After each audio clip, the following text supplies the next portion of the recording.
Spiritual does not mean looking up, looking down. It is just that you have realized that what you gather is not you. Not just intellectually, experientially, you know that what is you and what is not you is clear to you now. Once you know that you are a dimension beyond your physical nature, you are a limitless possibility. Question of being peaceful and joyful is not even an issue. I'll leave it here. If you have questions, any kind of question, please.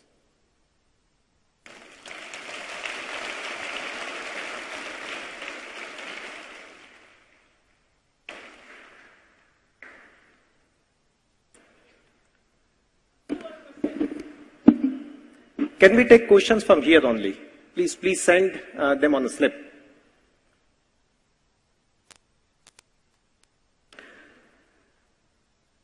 As we can see, I have already got many questions. The audience is getting eager to have many doubts solved by Sadhguru.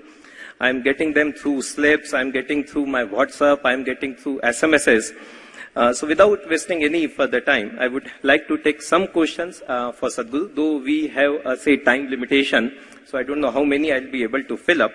But the very first question is from chairperson of IMA, Mrs. Ritu Grover. What's the purpose of life? What is it that one feels fulfilled with the way he or she has, when it is that one feels fulfilled with the way he or she has lived the life? What is the purpose of life? What is the purpose of life? Well, suppose today you're ecstatic for something, for whatever reason. When you're ecstatic, do you wonder what is the purpose of life? Do you? Do you? No. When life is becoming burdensome, then you ask, what is the purpose of life, isn't it? So, all questions which come from any kind of burdensomeness, desperation, misery, don't try to answer those questions because you will get wrong answers from within and wrong answers from anybody else. People will tell you the purpose of life is because God has fixed this and that. I want you to know, in such a huge creation, maybe they don't even know that you exist, be ready for that. Don't know. If you have a family of 4 people, you don't know what the hell is happening. Yes or no? If you have 2 children, you don't know what the hell they're doing most of the time. So you think somebody knows who you are and he's got a special purpose for you? This is unfortunately, in the name of religion, this is spread, this is the height of human ego. This is too self-centered. First of all, to think that existence is human-centric itself is a wrong idea. You're just one more creature, just understand this. You're just one more creature in the creation. Don't make too much out of yourself. It's a tremendous possibility, that's different, but do not make too much out of yourself. What is the purpose of life? Never ask… what you're asking is why creation? Never ask why with creation. You just ask how. If you ask me how to transcend this burdensomeness, I've got a way for you, I've got a method for you, I have tools and technologies for you. If you ask me how to transcend my misery, I've got ways and tools and technologies for you.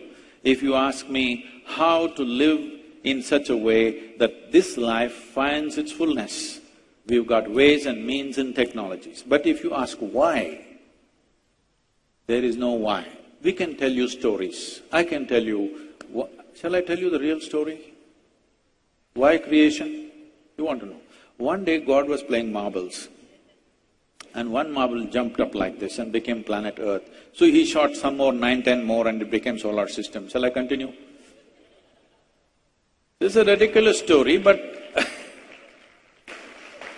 I can tell you a little more serious story that many of you would love to believe. You need to understand this. If right now, if I speak about something which is not yet in your experience, you have only 2 choices, either to believe me or to disbelieve me. If you believe me, you will not get any closer to reality.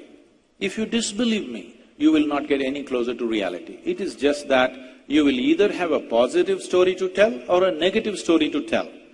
Stories are good solace, but never a solution. You must decide in your life, are you looking for solace or are you looking for a solution? If you're looking for solace, I will tell you a nice story, not the marble story. I can make better stories than that. But if you're looking for a solution, then never ask beyond your present level of experience, because you will be forced to either believe me or disbelieve me. It will not solve anything for you. So why creation? Never ask. Ask how to navigate through this creation. We'll show you ways. Never ask why, because then we will have to go into a dimension which is not yet in your experience, which will force you to believe and disbelieve.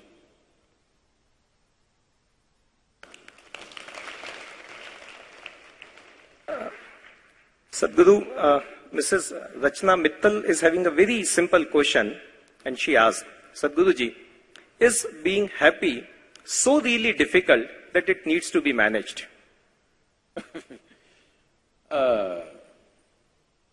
Being happy is not difficult, but unfortunately most people don't manage it because they think it's going to happen to them. When you're 5 years of age, you're quite happy, isn't it? Yes or no? I want you to go home and see one of your pictures when you're 5, it was like this. Now it's becoming like this. When you're 5 years of age, if you're so happy, by the time you're 30, you should have been ecstatic, if you had grown, I mean. But by the time they're 30, most people are mess themselves up in so many different ways. This is not because there is some difficulty with life or happiness. It is just that, as I told you, they gave you a sharp knife. You don't have a steady enough hand. If you had a steady hand, the sharp knife would be a wonderful instrument. If you don't have a steady hand, you keep cutting yourself, and now being happy when a knife is constantly cutting into you is very difficult, for sure. Yes? How many times has it happened to you in the last 25 years that it so happened somebody put a knife into you? Not happened for most of you. If it happened to one or two people, I'm sorry. Nobody even put a pin into you, isn't it? Yes or no?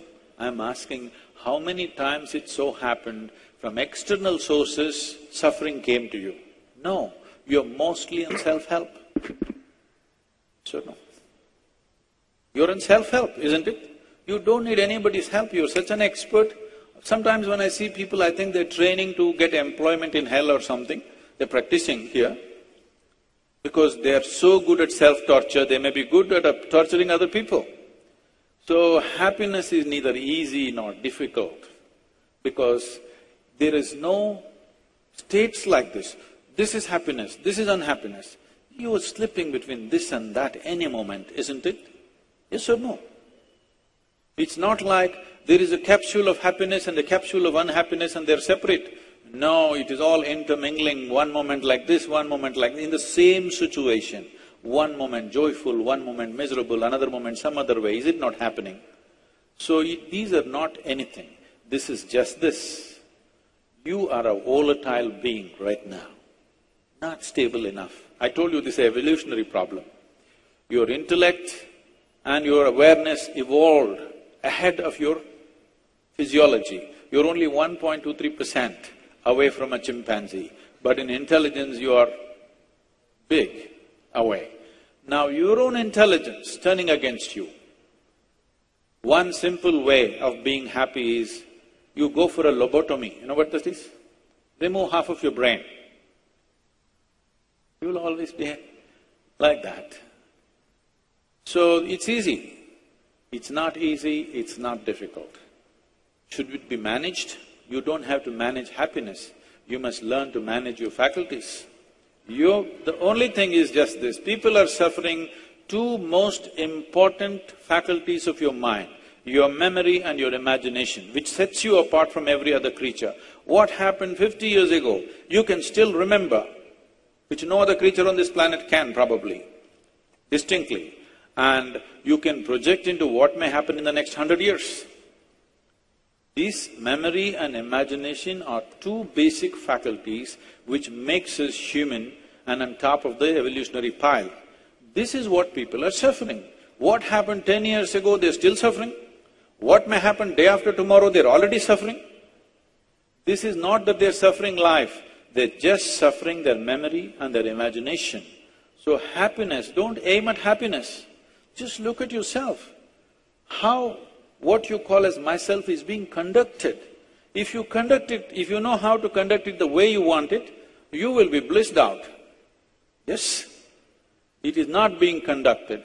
So happiness and misery is happening by accident. Somebody else can cause happiness to you. Somebody else can cause misery to you.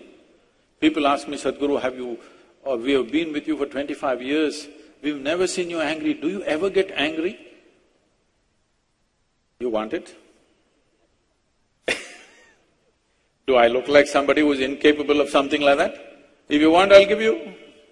It's just that I have not given this privilege to anybody, that somebody can make me angry, somebody can make me unhappy, somebody can make me happy.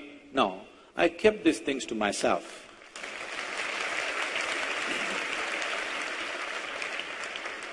You must keep it to yourself too. It must be… the best hands are you, isn't it? Yes? Your joy and misery must be in your hands, isn't it? If you choose to be miserable, I'm not against it. But what you want should be happening within you, not otherwise, isn't it?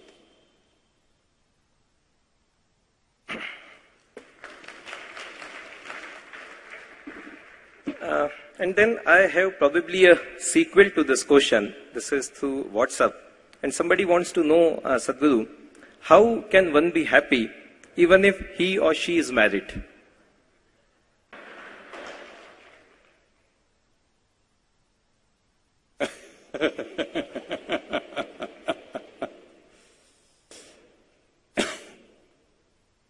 We already went through this. Marriage is supposed to be about multiplying your joy. If it's about multiplying your misery, we should not. There was a time in this country where 70% of the population went into what is called as grihastha or the married life, 30% went into ascetic life. Because for a whole lot of people, whatever their physical and emotional needs are a passing need. They don't have to mortgage their whole life into that. But for some people, it's strong, they can't live without it. They must. It's not a question of right and wrong. It's not a question of what is superior and inferior. It's a question of what is suitable for you. Today we have created a thing that everybody must marry, so there are lots of people who should not have married who are in it and asking these kind of questions. There are many people for whom their need for the opposite sex is just a passing need. If they simply close their eyes for a few months, it'll be gone for them, it'll never come back. But they get into this pact. Now, once you marry, at least till now… Sadhguru, what is your take on corruption in the country? And what do businessmen do not follow suit if it is a way of life? There is no corruption in this country. Who said there is corruption in this country? There is no corruption in this country. It is daylight robbery. It's banditry.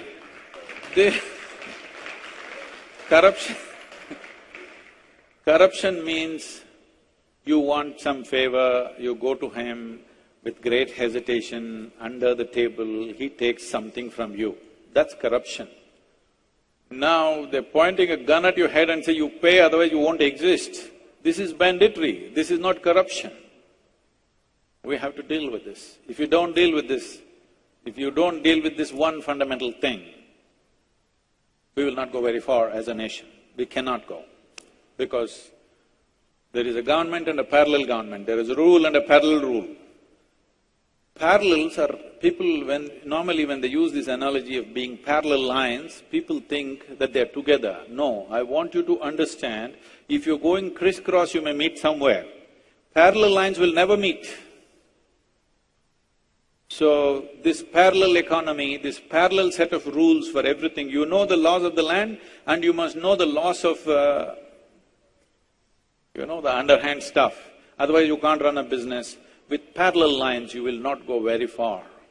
This nation cannot go far, okay? At a certain stage in our development of this nation, so many things have happened. We don't have to look at it morally. I want you to look at it practically. If it goes like this, we can't get very far. For this, instead of talking about corruption and anti-corruption movements and people trying to make a life out of anti-corruption movements, instead of that, what we need to look at is our rules, especially the rules of doing business, are too ambiguous.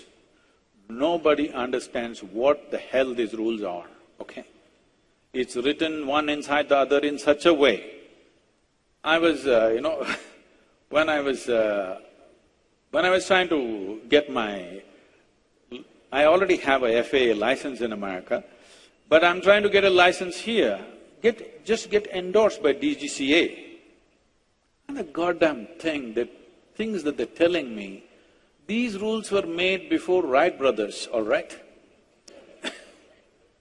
I meet the person who is the head of DGCA and I ask him, sir, do you understand these rules? I know how to fly a goddamn thing, but I don't understand these rules, do you? He says, no, I'm not a pilot, I don't understand. I'm telling you, nobody understands because it's written in such a way that you're not supposed to understand. When you don't understand a damn thing, you'll pay something and get it, all right? The rules are written in such ambiguous ways. It's time to simplify the laws of doing business. It's most important. I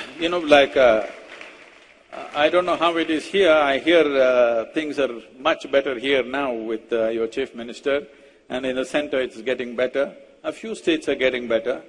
But where we are, if you want to get a building permission, we're not building a commercial building, ashram building, all right? We know everybody from top to bottom. It takes 14 months to get a building permission. It has to go through some 16 different departments, and at every table you have to move it. There must be a team following these files, where it goes, otherwise they'll vanish somewhere. We're building another ashram in the United States. There is a code book that you are supposed to understand, and your architect is supposed to understand, and you discuss it with the local authority and then you build. Nobody bothers what the hell you're building. You build whatever you want. Before you occupy, he comes for inspection. If it is according to the code, your building is there. If it is not according to the code, your building will go down and you go in. It's as simple as that. Why this? Why is it that we're treating every ordinary citizen, a law-abiding citizen, like a criminal? You have to get no objection and no objection. Why the hell does anybody have objection with my money if I'm building this nation? Why does anybody have a damn objection? With my money, I'm building something in this nation that's going to be useful for the people, whether it's a business or an industry or an ashram, it doesn't matter what. I'm building something with my investment and building the nation. What is your problem? Why do you have an objection? Are you still English? Are you still an occupier? We're still continuing those laws. It's time we change the laws. If you simplify the laws, nobody have to pay anything. In simplification of the laws, there are complications. Some misuse will happen, but it's okay. Misuse, a little misuse for some time till we understand how it works is all right rather than holding the nation at a standstill.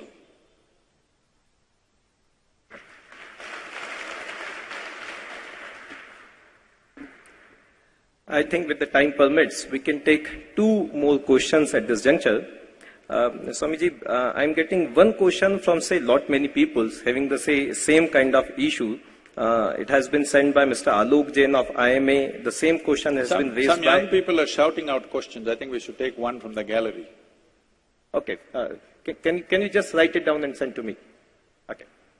But right now I'm having one question from this Mr. Vatan Bhati and Mr. Alok Jain. Both are having more or less same kind of issue.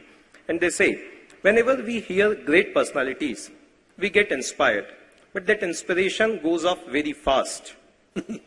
How to keep that inspiration permanently? Now, if you're just getting influenced by somebody's talk, it's not good enough. You have to take some concrete steps. So, I'm not here to just inspire you. I think everything that I'm saying is little depreciative of many things that you're doing, not very inspiring, isn't it? I'm telling you, if you are interested in your life, if you're interested, are you? Is your life the most precious life in your life? It is.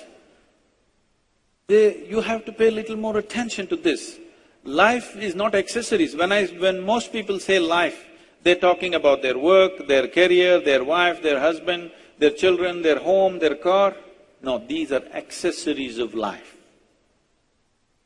In all these accessories, you missed out what is life. What is life is what's happening here within this, isn't it? Yes or no? Paying attention to life, life per se, not the things around you. What kind of arrangements you make, it's your choice. Somebody wants to live in a small hut on the mountain, somebody wants to live in a palace, it's their choice. I don't want to interfere with the arrangements of your life. You make whatever kind of arrangements seem sensible to you. Don't try to make arrangements that somebody else is making. Make the kind of arrangements which make sense to you, it's fine. But this life needs more attention. How this works, what is the basis of this? Where did this come from? Where does this go? What is the nature of my existence? Only if you grasp this, you can conduct your life consciously. Otherwise, only by accident, isn't it? When you conduct your life by accident, then once in a way when somebody speaks, you will go up, and when they leave, they will go down. This is exactly what I'm talking. This is exactly what I'm saying. Many times even bullshit gets you to the top, but it doesn't let you stay there, all right? Whatever anybody speaks, doesn't matter what they speak, whatever anybody speaks, till it becomes a living reality for you, it's just a lot of bull, isn't it? So I'm talking about not a philosophy, not an ideology, not even a teaching, I'm talking about simple methods, simple technologies that you can employ. You try and see, if it works, let's do it, if it doesn't work, throw it away, we'll try some other tool. Simple methods to fix this the way you want it. So don't get inspired by me. Do not get inspired by me. Inspiration is not the intention of this. What the intention of this is to tell you that as there is a science and technology for external well-being, there is a whole science and technology for inner well-being. It is just that anything beyond survival will not enter your life unless you strive for it. See, for example, you know, when you were 3-4 years of age, the damn A, what a complicated mess it was, and there were 2 versions. You had to write 100 times to get it. Yes or no? Today you can close your eyes and write it. See, but those who did not strive for it, even today they cannot write, isn't it? So something as simple as that has taken a lot of striving, isn't it? So similarly, anything which is beyond your survival, what is survival will come to you naturally. What is beyond survival, some striving is needed. It's not happened because there is no striving. Striving has not happened because there is not enough infrastructure, both human and otherwise. See, for example, you know, in India also the attempt is happening a big way. I was just looking at this aspect. In 1870, 93% of the American population was illiterate, 93. Today, 100% not literacy, education, everybody can read and write. How does this happen? Schoolrooms, enough infrastructure has been built, enough teachers have been produced, and that's why it's happening. There was a time in this land, there is enough infrastructure for inner well-being of the human being. Tell me, where is it now? We are building cinema theaters, we're building hospitals, we're building schools. Have we built anything for the inner well-being of the human being? Have we done anything about this? Are the parents doing anything about it? Teachers doing anything about it? No. Only now, small, because, economic success is bringing pain to people, now they're looking at it. When I say now they're looking at it, you do not do, it doesn't matter. In your life, if you do not do what you cannot do, that's not an issue. But if you do not do what you can do, you're a tragic life.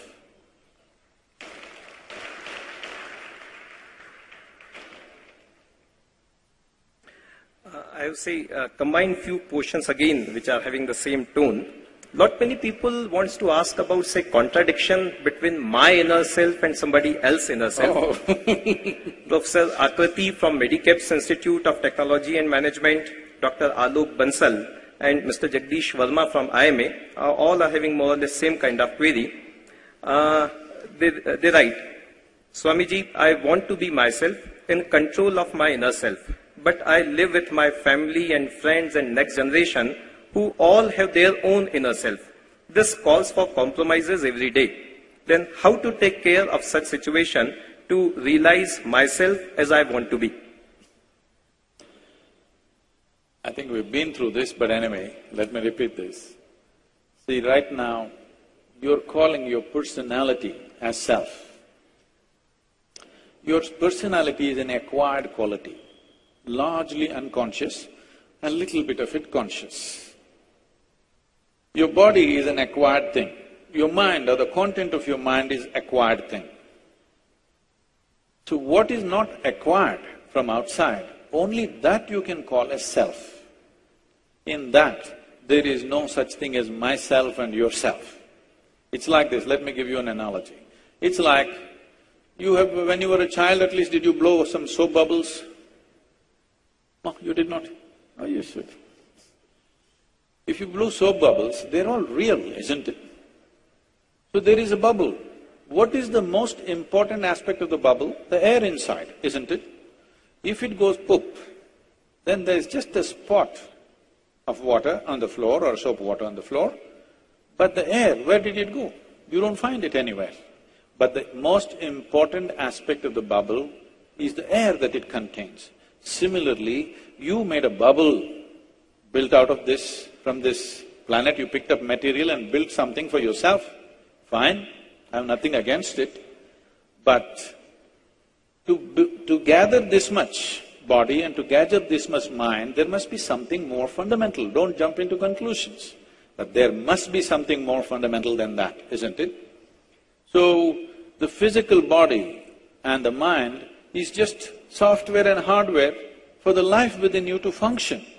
You gathered your software and hardware from outside, but the life within is undeniably there.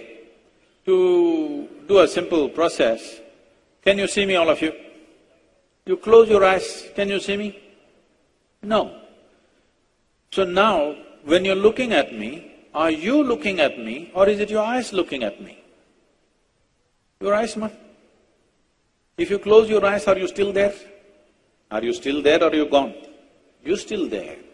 So, your eyes are just a window. If you open the window, you see. If you close the window, you don't see.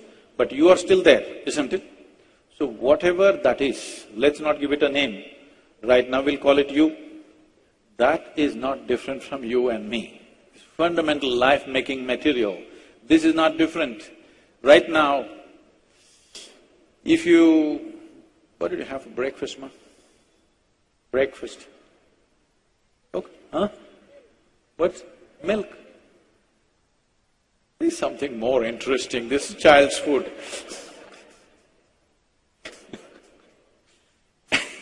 Okay, even if you drank milk or you ate a banana, if you eat a banana, this banana goes into you in these 2 hours, it becomes a woman.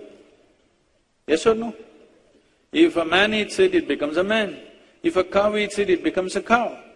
There is an intelligence within this which can transform a banana into a human being, isn't it so? Yes or no? If I take a banana in my hand and make it into a human being, who would you think I am?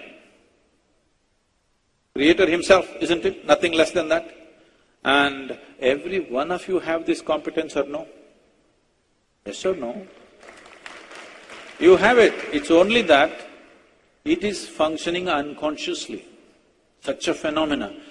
taking a banana and making a human being out of it, is it a small phenomenon?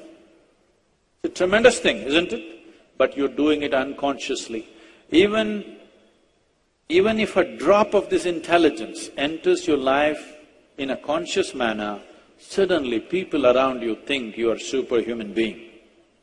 So this is all I'm telling you. If you turn inward, this intelligence, this source of creation which can turn a piece of bread into a human being, a banana into a human being, exists within you. If you can bring out even a drop in a conscious way, suddenly your life is magical, never miserable again. So, when we talk about the self, there is no such thing as yourself and myself. Particularly when you're in a teaching faculty, this will happen to you. With all due respect, I'm saying, because you stand on a pulpit and slowly you forget who you are. Myself and yourself are two different things. All these others look like aliens actually, because myself… Teaching is a dangerous profession because you have a captive audience. Understand? They're bound there, which is a very dangerous thing, because there is no filters for what you think and what you say. People may make fun of you behind you, but in front of you they'll say, okay, because they have to pass the test. It's a very dangerous profession. So don't ever think there is yourself and myself. There is me and you as two different persons. In body we are different, in the content of our mind we are different, in our memories we are different, in our personalities we are different. All this made up by us. But the essential life-making thing which is within us, which we call as the self or me, in essential me, there is no such thing as you and me. Everybody has the same stuff. That is why I'm talking to you. If my stuff was different than you, why the hell will I talk to you? Because anyway it's not possible for you. Yes? If it was not possible for you, why will I waste my breath talking to you? Only because you are also made of the same stuff, unrealized. You must understand, in this country always enlightenment has been described as realization, not an achievement, not an accomplishment, just realization. Realization means something that was already there, you just saw. You didn't invent anything, you did not discover anything, you did not make up anything, you did not achieve anything, you just realized that which is already there. So there is no question of myself and yourself. Thank you. Putting an end to the cycle of birth and death. I always insist that you don't believe anything that is not yet your experience. It doesn't matter who says it. This does not mean disbelief. No, you don't know, that's all. Somebody tells you a story, you don't know whether it's true or it's not true. So even if I say something, don't believe this nonsense. Everything that human beings can do is essentially an expression of who they are. Somebody sings a song, somebody dances, somebody writes a book, somebody paints a picture. Whatever else we do is an expression of who you are.